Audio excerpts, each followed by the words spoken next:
Hello students, welcome to vision education. আজকে আমরা পড়তে চলেছি সামনে যে সমস্ত পরীক্ষা আসছে সেই সমস্ত পরীক্ষায় আসার মতো ইম্পর্টেন্ট 25টি ভূগোলের প্রশ্ন। চলো শুরু করা যাক। ঠিক আছে, আচ্ছা, প্রথম প্রশ্ন দেখো, পশ্চিমবঙ্গের সাথে সব থেকে বেশি সীমানা ভাগ করেছে কোন রাজ্যটি? পশ্চিমবঙ্গের সাথে সব থেকে বেশি সীমানা ভাগ করেছে কিন্তু অপশন বি, ঝাড়খণ্ড রাজ্য। পশ্চিমবঙ্গের যে সমস্ত রাজ্যগুলো পশ্চিমবঙ্গের প্রতিবেশী রাজ্য তার মধ্যে ঝাড়খণ্ড প্রায় 500 কিলোমিটার সীমানা ভাগ করে রয়েছে। আর যদি কখনো প্রশ্ন আসে যে পশ্চিমবঙ্গের সঙ্গে সব থেকে বেশি আন্তর্জাতিক সীমানা আছে কার, সেক্ষেত্রে কিন্তু উত্তর হবে বাংলাদেশ। বাংলাদেশের সঙ্গে কিন্তু পশ্চিমবঙ্গ সব থেকে বেশি আন্তর্জাতিক সীমানা ভাগ করে।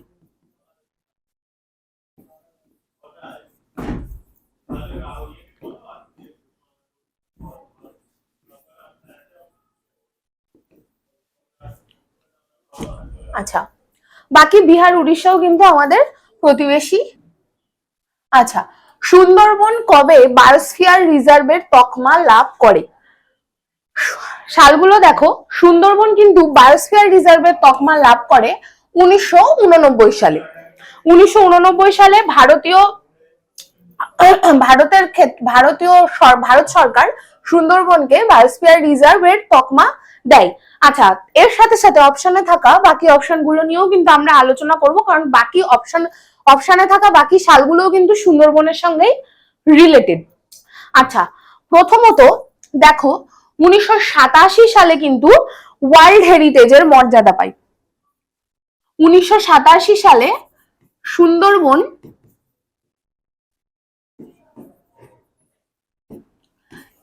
ইউনেস্কো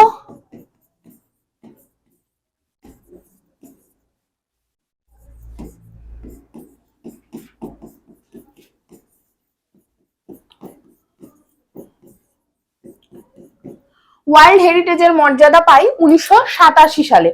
আর 1984 সালে কিন্তু জাতীয় উদ্যান হয়। জাতীয় উদ্যান হিসাবে সুন্দরবনকে পরিগণিত করা হয় 1984 সালে।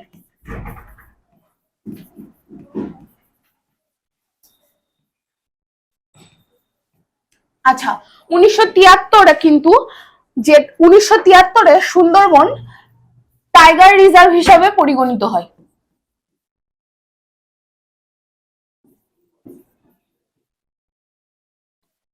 এই পুরোটাই কিন্তু সুন্দরবন সংক্রান্ত, কেমন?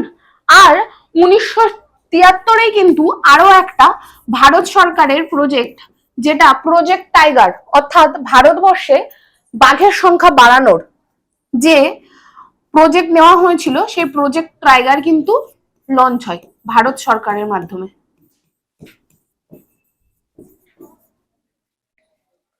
কেমন? আচ্ছা, পরের প্রশ্নে যাই। পরের প্রশ্ন বলছে, উত্তর থেকে দক্ষিণে পশ্চিমবঙ্গের বিস্তৃতি কত কিলোমিটার? পশ্চিমবঙ্গের বিস্তৃতি উত্তর থেকে দক্ষিণে কিন্তু অপশন এ, অর্থাৎ 623 কিলোমিটার। কেমন? 623 কিলোমিটার হচ্ছে উত্তর থেকে দক্ষিণে, আর 320 কিলোমিটার হচ্ছে পূর্ব থেকে পশ্চিমে।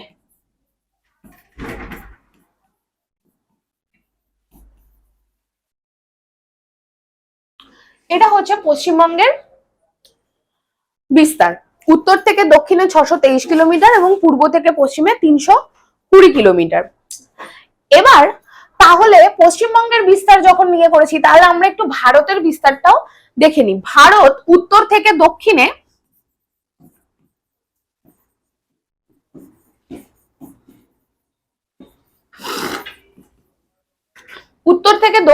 ভারত প্রায় 3214 কিলোমিটার বিস্তৃত।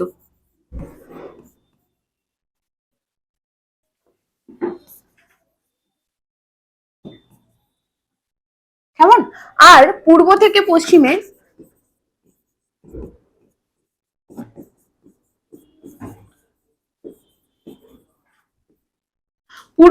পশ্চিমে প্রায় 2933।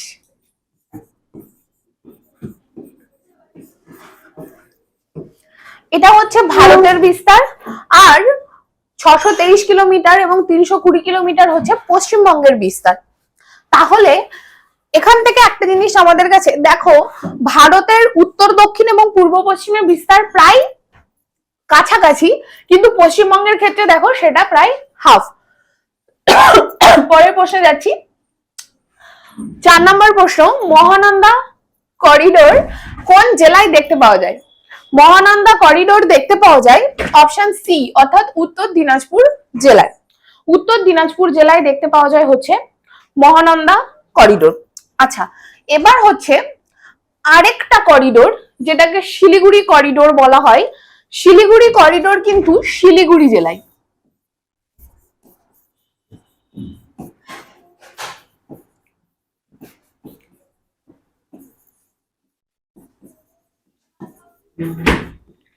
শিলিগুড়ি করিডোর কিন্তু ভীষণ ইম্পর্টেন্ট। পূর্ব ভারতে যাওয়ার রাস্তা কিন্তু শিলিগুড়ি করিডোরের মধ্যে দিয়েই যায়, এবং এটা ছাড়াও এই শিলিগুড়ি করিডোর কিন্তু খুবই সংকীর্ণ এবং মুরগির মাথার মতো দেখতে, মুরগির ঘাড়ের মতো, তাই জন্য খুবই সংকীর্ণ বলে আসলে পশ্চিমবঙ্গের ম্যাপ অনুযায়ী খুব সংকীর্ণ অঞ্চল ওইটা। সেই কারণে শিলিগুড়ি করিডোরের আরেক নাম হচ্ছে চিকেন নেক।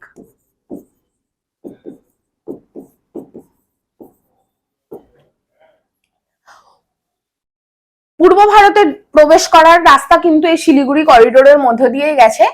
পরের প্রশ্নে যাচ্ছি।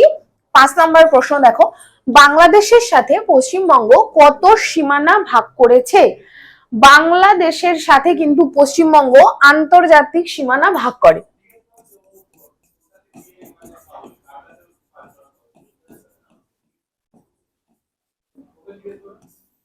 আচ্ছা, এটা হচ্ছে পশ্চিমবঙ্গ কিন্তু বাংলাদেশের সাথে আন্তর্জাতিক সীমানা ভাগ করেছে। আমাদের প্রতিবেশী রাষ্ট্র বাংলাদেশের সাথে পশ্চিমবঙ্গের সীমানা কিন্তু প্রায় 2272 কিলোমিটার, প্রায় 2272 কিলোমিটার। আর ভারতের সাথে বাংলাদেশের যদি বলে কতখানি সীমানা, আন্তর্জাতিক সীমানা,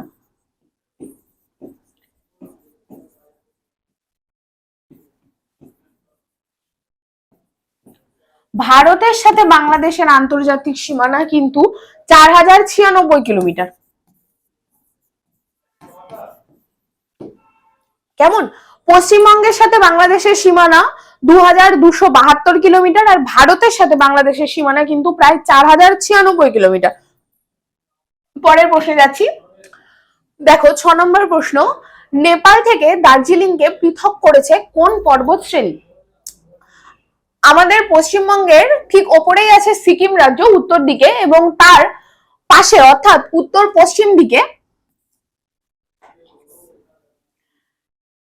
এখানে আছে সিকিম রাজ্য, আর এই দিকটাতে আছে নেপাল, মানে উত্তর পশ্চিম দিকে। এই নেপালকে দার্জিলিং জেলার সাথে পৃথক করেছে কোন পর্বতশ্রেণী? উত্তর হবে সিঙ্গলীলা পর্বতশ্রেণী। কেমন? উত্তর হবে অপশন বি, সিঙ্গলীলা পর্বতশ্রেণী নেপাল থেকে দার্জিলিংকে পৃথক করেছে। সিঙ্গলীলা পর্বতশ্রেণীর সর্বোচ্চ শৃঙ্গের নাম কিন্তু সান্দাকফু।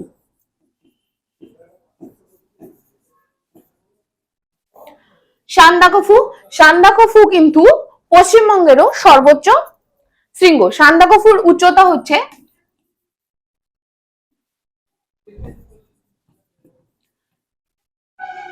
3636 মিটার। কেমন? পরের প্রশ্নে যাচ্ছি।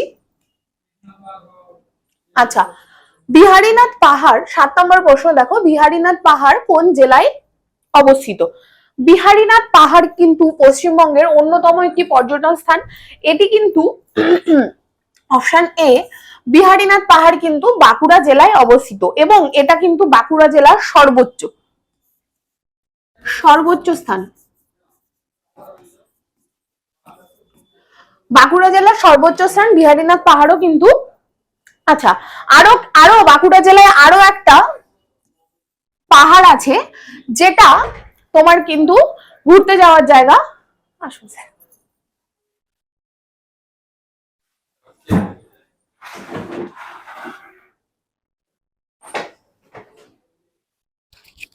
হ্যালো ভিউয়ার্স, আশা করি সকলে ভালো আছো। তো ক্লাসেস চলছে, ম্যাডাম ক্লাস নিচ্ছেন, তো আশা করছি সকলের অনেক ভালো লাগছে। তো তোমাদের যদি ভালো লাগে থাকে ক্লাসেস, তাহলে অবশ্যই লাইক করো ভিডিওসগুলোকে, এবং শেয়ার করো। আমরা আরো ভিডিওস নিয়ে আসবো বা নিয়ে আসছি, অলরেডি চলছে। আর তোমরা কমেন্টও করতে পারো যে তোমরা কি ধরনের ক্লাসেস চাইছো, যার উপরে আমরা ক্লাসেসগুলো করতে পারি। তো ভিশন এডুকেশনের অলরেডি আমাদের ব্যাচেস শুরু হচ্ছে, সেই ব্যাচের জন্য যারা আসতে চাও তারা কন্ট্যাক্ট করতে পারো। আর আজকে আমি আপডেট দেবো যে আমাদের কেপি কনস্টেবলের ভলিউম 3 খুব শীঘ্রই আসতে চলেছে। তোমাদের অনেক ফোন বা SMS আসছিল যে কবে বার হবে। তো আমাদের কাল থেকে প্রসেসিং শুরু হবে, এরপরে প্রিন্ট হবে, ল্যামিনেশন হবে, তারপর মার্কেটে আসবে। তো আশা করছি তোমাদের 7-8 দিনের মধ্যে খুব ভালো খবর দিতে পারবো। তো পড়াশোনা করো ভালো করে, এই আর কি।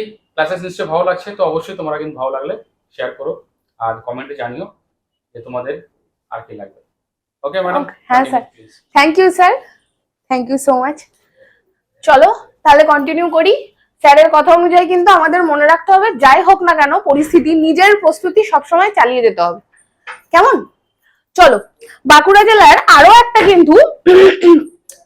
একটা মানে পাহাড় অবস্থিত, বিখ্যাত পাহাড়, সেটা কিন্তু শুশুনিয়া পাহাড়। শুশুনিয়া পাহাড়ও কিন্তু বাঁকুড়া জেলায় অবস্থিত।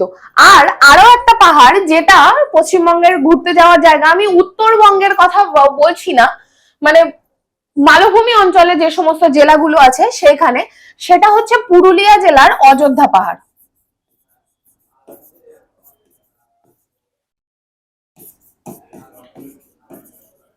এটাও কিন্তু পশ্চিমবঙ্গের অন্যতম একটা দর্শনীয় স্থান। পরের প্রশ্নে যাচ্ছি। 8 নম্বর প্রশ্ন দেখো, পশ্চিমবঙ্গে কোন ধরনের অরণ্য সব থেকে বেশি লক্ষণীয়? পশ্চিমবঙ্গে কিন্তু সব থেকে বেশি লক্ষণীয় ক্রান্তীয় আর্দ্র পর্ণমোচী উদ্ভিদ। ক্রান্তীয় আর্দ্র পর্ণমোচী, দেখো পশ্চিমবঙ্গ কিন্তু খুব শুষ্ক নয়, পশ্চিমবঙ্গ শুষ্ক হবে না, আর এটাও আচ্ছা, পশ্চিমবঙ্গ কিন্তু খুব একটা শুষ্ক হবে না, তাই মনে রাখবে সবসময় পশ্চিমবঙ্গে আর্দ্র পর্ণমোচী। আর পর্ণমোচী বলতে কিন্তু বোঝায় একটা নির্দিষ্ট সময়ে গাছের পাতা ঝরিয়ে ফেলা, একটা পার্টিকুলার সময়ে কিন্তু গাছের পাতা ঝরিয়ে ফেলে এবং নতুন পাতা।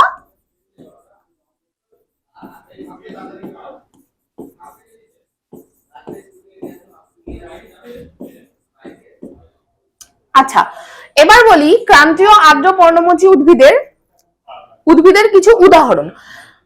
খুব শাল, সেগুন, মহুয়া, শিশু, শাল, সেগুন, মহুয়া, শিশু, শিমুল, এগুলো কিন্তু সব ক্রান্তীয় আর্দ্র পর্ণমোচী উদ্ভিদের উদাহরণ, এবং পশ্চিমবঙ্গে কিন্তু সব থেকে বেশি এই ধরনের উদ্ভিদই দেখতে পাওয়া যায়। চলো 9 নম্বর প্রশ্ন দেখে নি। বেথুয়াডহরি ওয়াইল্ড লাইফ স্যাংচুয়ারিটি কোথায় অবস্থিত? বেথুয়াডহরি ওয়াইল্ড লাইফ স্যাংচুয়ারি কিন্তু নদিয়া জেলায় অবস্থিত। নদিয়া জেলার বেথুয়াডহরিতে কিন্তু এই ওয়াইল্ড লাইফ স্যাংচুয়ারিটা অবস্থিত। আচ্ছা, উত্তর 24 পরগনায় কিন্তু একটা ওয়াইল্ড লাইফ স্যাংচুয়ারি, সেটা হচ্ছে বিভূতিভূষণ।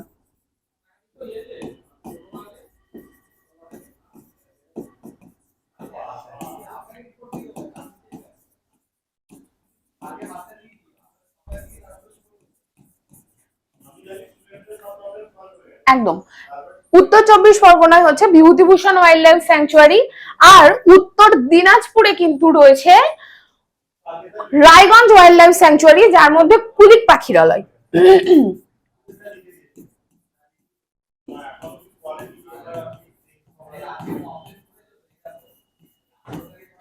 এখানেই রয়েছে কুলিক পাখিরালয়।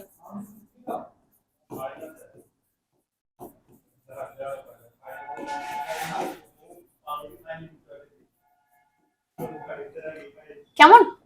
পরের প্রশ্নে যাচ্ছি।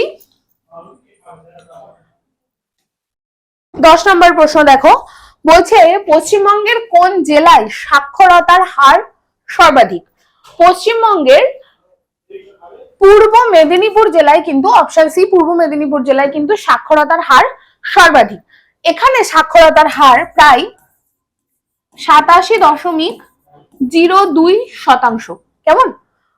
এখানে সাক্ষরতার হার প্রায় 87.002%। আর যদি বলা হয় সর্বনিম্ন কোন জেলায়, সেক্ষেত্রে কিন্তু হবে উত্তর দিনাজপুর।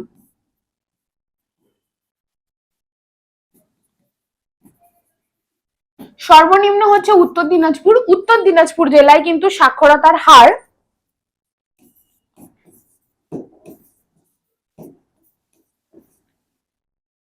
59.07%। কেমন? আচ্ছা, পরের প্রশ্নে যাচ্ছি। বলছে সাদা অর্কিডের দেশ বলা হয় কোন স্থানকে? প্রশ্নটি ভালো করে পড়বে। প্রশ্নটি কিন্তু একটু একটু কমপ্লিকেটেড, কারণ প্রশ্নতে বলেছে সাদা অর্কিডের দেশ। সাদা অর্কিডের দেশ কিন্তু বলা হয় কার্শিয়াংকে। অপশন বি, কার্শিয়াংকে বলা হয় সাদা অর্কিডের দেশ বা ল্যান্ড অফ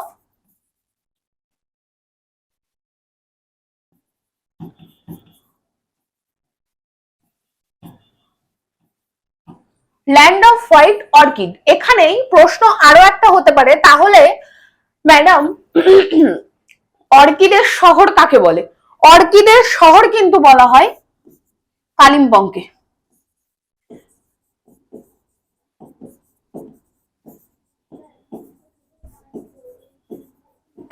সাদা নয় কিন্তু, অর্কিডের শহর বলা হয় কিন্তু কালিম্পংকে, আর সাদা অর্কিডের দেশ বলা হয় কার্শিয়াংকে।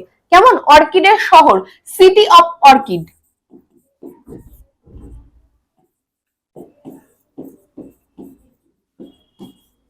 কেমন? পরের প্রশ্নে যাচ্ছি। গোলাবে না, এই সমস্ত জিনিসগুলো উত্তর করার সময় আমাদেরকে খুব ভেবে চিন্তে দেখে উত্তর করতে হয়। যে কোনো প্রশ্নের উত্তর করার সময় প্রশ্নটা ভালো করে পড়বে। পরের প্রশ্নে যাচ্ছি। 12 নম্বর প্রশ্ন, পশ্চিমবঙ্গের সর্বনিম্ন বৃষ্টিপাতযুক্ত স্থান কোনটি? পশ্চিমবঙ্গের সর্বনিম্ন বৃষ্টিপাতযুক্ত অঞ্চল কিন্তু ময়ূরেশ্বর। ময়ূরেশ্বর কোথায় অবস্থিত? না, বীরভূম জেলায়। কোথায় আছে? বীরভূম জেলার ময়ূরেশ্বর পশ্চিমবঙ্গের সর্বনিম্ন বৃষ্টিপাতযুক্ত স্থান। আর যদি বলে সর্বনিম্ন বৃষ্টিপাতযুক্ত জেলা, জেলা জিজ্ঞাসা করলে কিন্তু আমাদেরকে বলতে হবে পুরুলিয়া। যদি বলে জেলা, সেক্ষেত্রে কিন্তু পুরুলিয়া উত্তর হবে।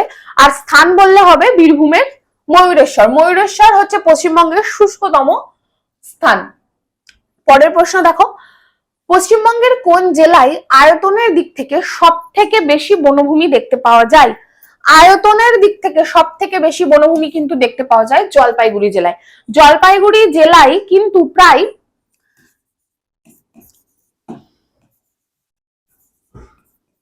13.38% বনভূমি আছে। মোট আয়তন, জলপাইগুড়ি জেলার আয়তনের তুলনায় বনভূমির পরিমাণ 13.38%। কেমন? 14 নম্বর প্রশ্ন, পদ্মজা নাইডু জুলজিক্যাল পার্ক কোথায় অবস্থিত? পদ্মজা নাইডু জুলজিক্যাল পার্ক কিন্তু অবস্থিত দার্জিলিং জেলায়। অপশন বি উত্তর হবে, অপশন বি দার্জিলিং। দার্জিলিং জেলার এই পদ্মজা নাইডু জুলজিক্যাল পার্কটি কিন্তু তৈরি হয় 1958 সালে।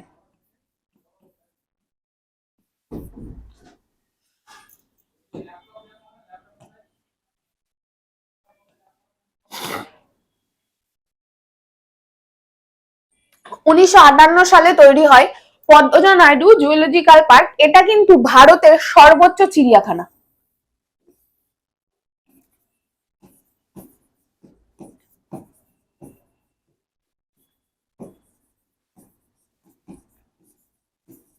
সব থেকে বেশি উচ্চতায় অবস্থিত চিড়িয়াখানা।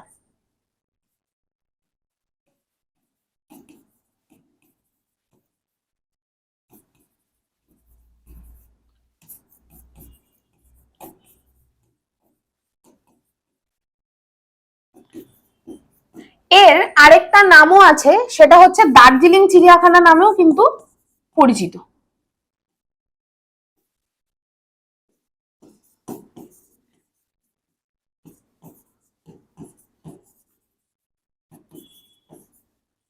দার্জিলিং চিড়িয়াখানা নামেও কিন্তু পরিচিত, আর এটা কিন্তু ভারতের সর্বোচ্চ স্থানে অবস্থিত চিড়িয়াখানা। পরের প্রশ্নে যাচ্ছি, বলছে পশ্চিমবঙ্গে কটি মিউনিসিপ্যাল কর্পোরেশন রয়েছে?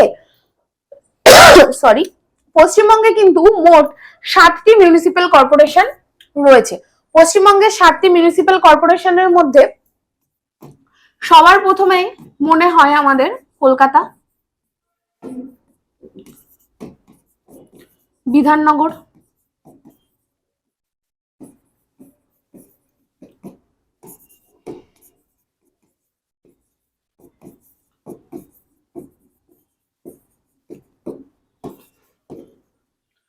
চন্দননগর, আসানসোল, দুর্গাপুর,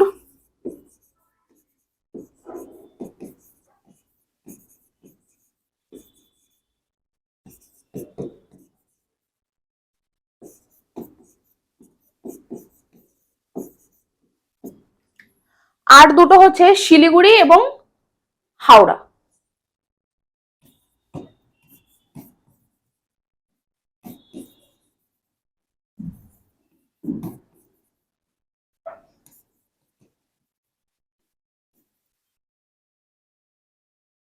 এই 7টি মিউনিসিপ্যাল কর্পোরেশন কিন্তু পশ্চিমবঙ্গে রয়েছে।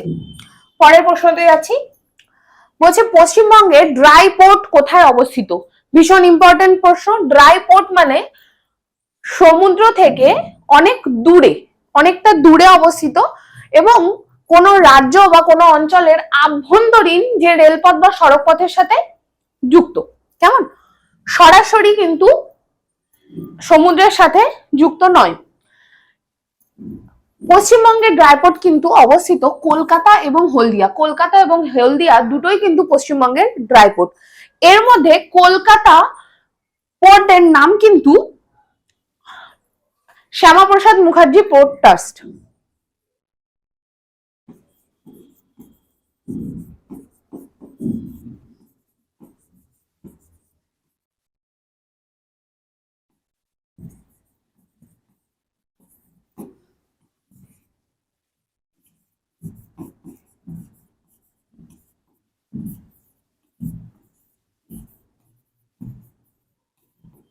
এটা হচ্ছে কলকাতা বন্দরের অফিসিয়াল নাম এবং হলদিয়ার নাম কিন্তু হলদিয়া ডক কমপ্লেক্স।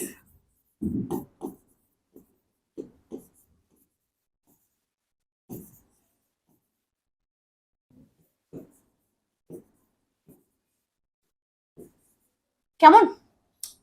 পরের প্রশ্নে যাচ্ছি,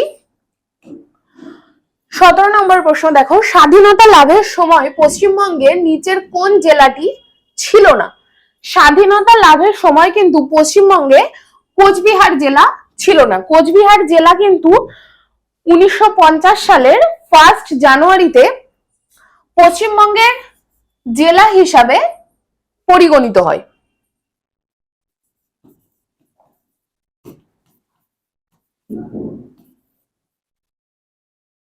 পশ্চিমবঙ্গে 1950 সালের 1 জানুয়ারিতে কিন্তু কুচবিহার জেলাটা পশ্চিমবঙ্গের সাথে যুক্ত হয়। কোচবিহার জেলার আরেকটা নাম হচ্ছে রাজার শহর।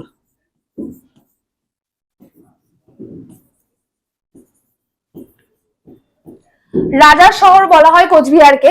আর আরেকটা কথা, কোচবিহার নামটা কিন্তু এসছে কোচ রাজা, কোচ মানে কোচ রাজাদের রাজবংশ থেকে। কোচ রাজারা যেখানে বিহার বা ঘুরতে আসতেন সেই জায়গার নামই হচ্ছে কোচবিহার। পরের প্রশ্নে যাচ্ছি, পশ্চিমবঙ্গের তৃতীয় সর্বোচ্চ শৃঙ্গের নাম? তৃতীয় বলেছে, তৃতীয় সর্বোচ্চ শৃঙ্গের নাম।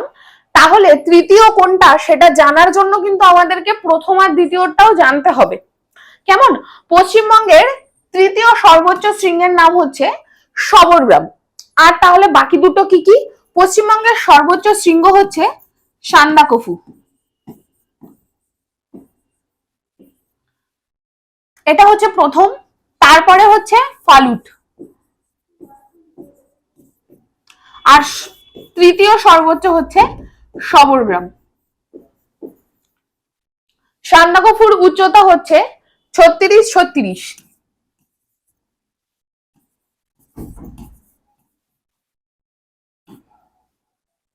মানে 3636 মিটার। ফালুটের উচ্চতা হচ্ছে 3595 মিটার, আর সবরগ্রামের উচ্চতা হচ্ছে 3543 মিটার। আর এই তিনটেই কিন্তু সিঙ্গলীলা পর্বত শ্রেণীতে অবস্থিত।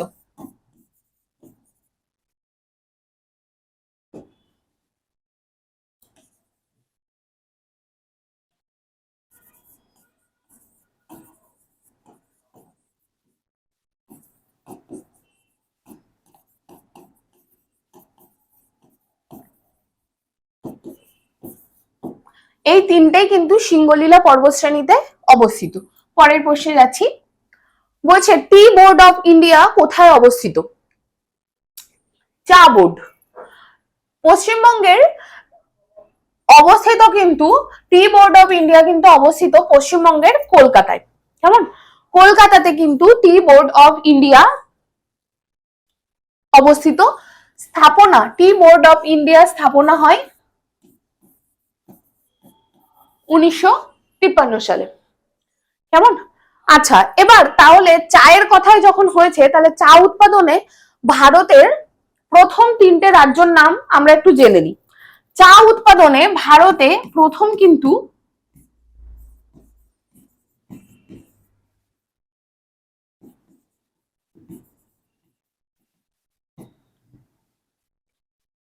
হচ্ছে অসম। মোট উৎপাদিত চায়ের প্রায় 50% কিন্তু উৎপাদন হয় অসমে।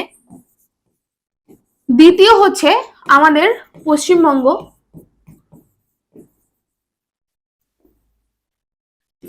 এবং তৃতীয় হচ্ছে তামিলনাড়ু।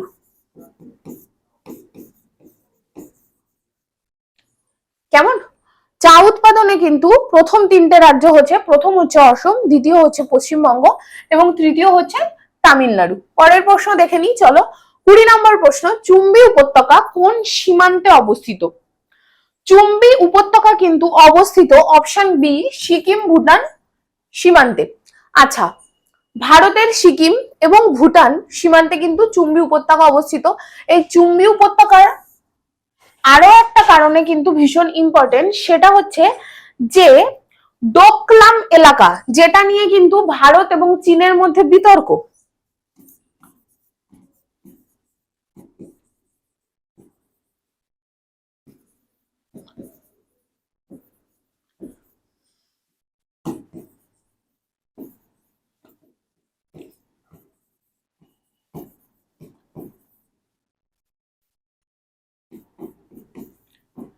যে ডোকলাম এলাকা ভারত এবং চীনের মধ্যে, সেই ডোকলাম এলাকা কিন্তু চুম্বি উপত্যকাতেই অবস্থিত।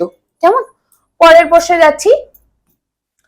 21 নম্বর প্রশ্ন, পশ্চিমবঙ্গে বর্ষাকালের আগমন ঘটে, তারিখগুলো ভালো করে দেখবে। আমাদেরকে কিন্তু একদম এক্সাক্ট যে এই ডেটেই আসবে এমনটা কিন্তু কখনো আমাদের আবহাওয়ার যে পূর্বাভাস দেয় যে দপ্তর, সেই দপ্তর কিন্তু একদম সেই ডেটই বলে দেয় না, একটা অ্যাপ্রক্স ডেট বলা থাকে যে না এই দিনে বা এই সময়ের মধ্যে আসবে।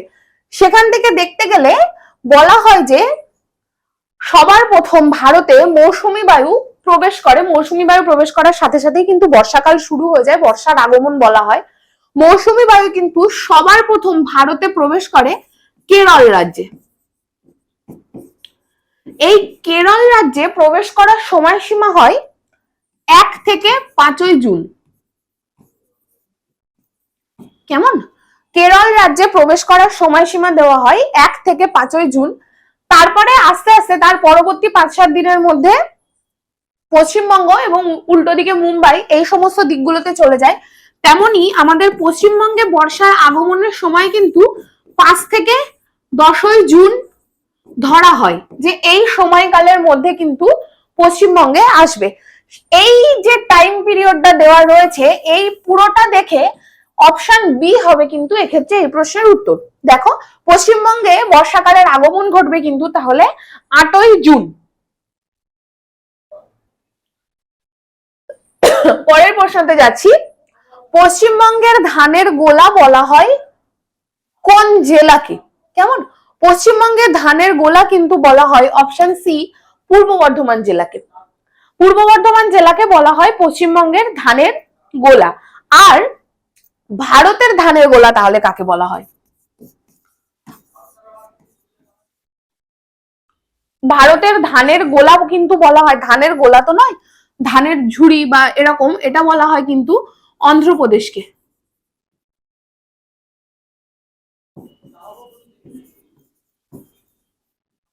ঠিক আছে।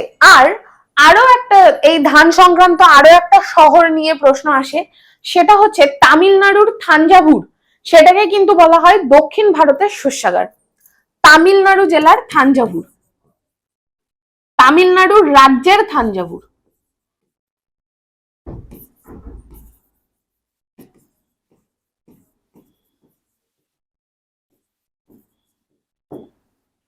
থাঞ্জাভুরকে বলা হয় দক্ষিণ ভারতের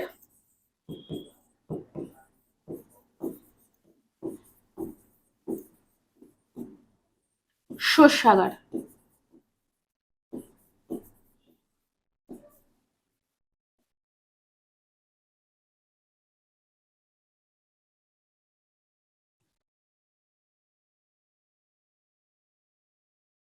কেমন? তামিলনাড়ুর থাঞ্জাভুরকে বলা হয় দক্ষিণ ভারতের শস্যাগার। ভারতবর্ষের ধানের গোলা বলা হয় অন্ধ্রপ্রদেশ রাজ্যকে, এবং পশ্চিমবঙ্গের ধানের গোলা বলা হয় পূর্ব বর্ধমান জেলাকে। 23 নম্বর প্রশ্ন বলছে, পশ্চিমবঙ্গে কোন তফসিলি উপজাতির সংখ্যা সর্বাধিক? পশ্চিমবঙ্গে তফসিলি উপজাতি যারা আছে তাদের মধ্যে সব থেকে বেশি সংখ্যায় আছে সাঁওতাল উপজাতির সংখ্যা। কেমন? সাঁওতাল উপজাতি পশ্চিমবঙ্গে পাওয়া উপজাতির মধ্যে প্রায় 50% সাঁওতাল উপজাতির মানুষজন। আর যদি ভারতে কোন রাজ্যে সব থেকে বেশি এসটি?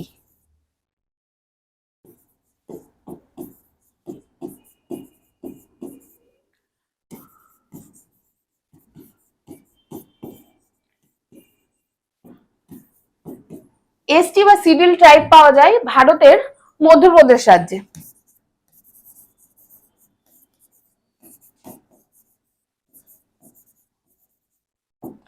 ভারতের মধ্যপ্রদেশ রাজ্যে সব থেকে বেশি পাওয়া যায়। আর পশ্চিমবঙ্গে যে সমস্ত তপশিলি উপজাতিগুলো আছে তার মধ্যে সর্বাধিক সংখ্যা হচ্ছে সাঁওতালদের। আচ্ছা, 24 নম্বর প্রশ্ন বলছে, তিস্তা নদীর উৎপত্তি স্থল কোথায়? তিস্তা নদীর উৎপত্তি স্থল কিন্তু জেমু হিমবাহ। অপশন বি, জেমু হিমবাহ কিন্তু তিস্তা নদীর উৎপত্তি স্থল। ঠিক আছে। আর এখানে থাকা আরেকটা, এই চুম্বি হিমবাহ থেকে কিন্তু আরেকটা নদী উৎপন্ন হয়েছে, তার নাম কিন্তু তোরসা। কেমন? চুম্বি হিমবাহ হচ্ছে তোরসার, আর তিস্তা নদীর উৎপত্তি স্থল জেমু হিমবাহ। তিস্তা নদীকে কিন্তু উত্তরবঙ্গ এবং সিকিমের জীবনরেখা বলা হয়ে থাকে। কেমন?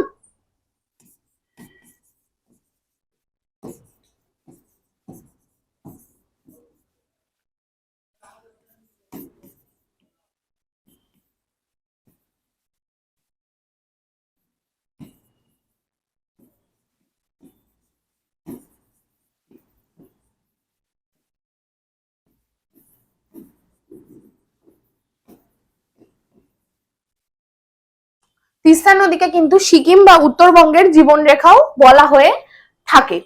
25 নম্বর প্রশ্ন দেখে নি, চলো।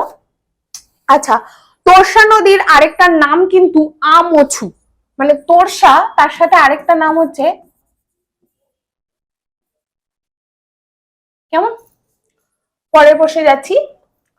রামপুরহাট কোন নদীর তীরে অবস্থিত? রামপুরহাট একটা শহর। রামপুরহাট কিন্তু অপশন এ দ্বারকেশ্বর নদীর ধারে অবস্থিত। কেমন? দ্বারকেশ্বর নদীর ধারে কিন্তু রামপুরহাট শহরটি অবস্থিত। আচ্ছা, এবার তাহলে বাকি যে সমস্ত নদীগুলো আছে তাদের ধারেও নিশ্চয়ই কিছু ইম্পর্টেন্ট শহর আছে। যেমন অপশন বি, মহানন্দা নদীর তীরের একটা ভীষণ ইম্পর্টেন্ট শহর কিন্তু মালদা। হ্যাঁ।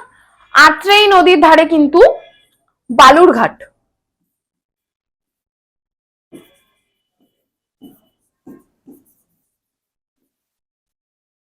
আর অজয় নদীর ধারে কিন্তু আসানসোল।